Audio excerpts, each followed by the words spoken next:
Today we will learn divisibility rules for 14. A number is divisible by 14 if it is divisible by both 2 and 7.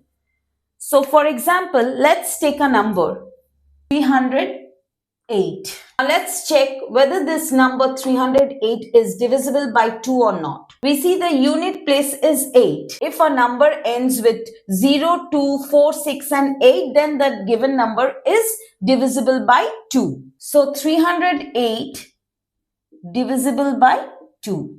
Now we need to check whether 308 is divisible by 7 or not. So let's recall divisibility rules for 7. If the difference between twice the last digit and the number formed by the remaining digits either 0 or divisible by 7, then the given number is divisible by 7. So twice the last digit. Twice the last digit means 8 times 2 is equal to 16, and the remaining digits are 3 and 0. So the number formed by the remaining digit is 30. So 30 minus 16 is equal to 14. So 14 is divisible by 7. We know 7 times 2 is 14. So we see 308 is divisible by both, by 2 and by 7, both. Therefore, 308 is divisible by 14. Let's do another example, 1946. Now we need to check whether this number is divisible by 2 or not.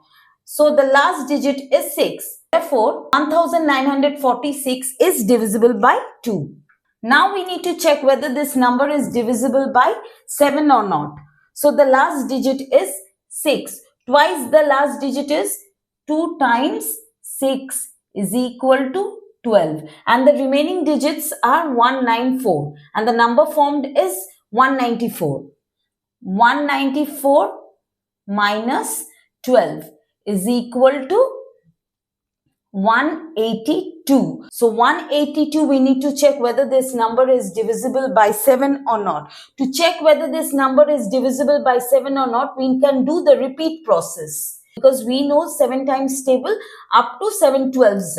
So now we will check whether this number is divisible or not by the repeat process. So the last digit is 2. 2 times 2 is 4, and the remaining digits is 18. So the number formed by the remaining digit 18 and minus 4 is equal to 14.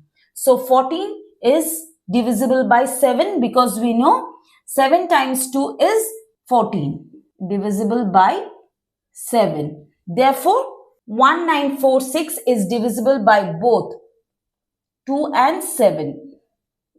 Therefore, the given number 1946 is divisible by 14. This is how we need to check whether the given number is divisible by 14 or not. I hope this video is helpful to you. Please like, share and subscribe Math Only Math for more videos. Thank you.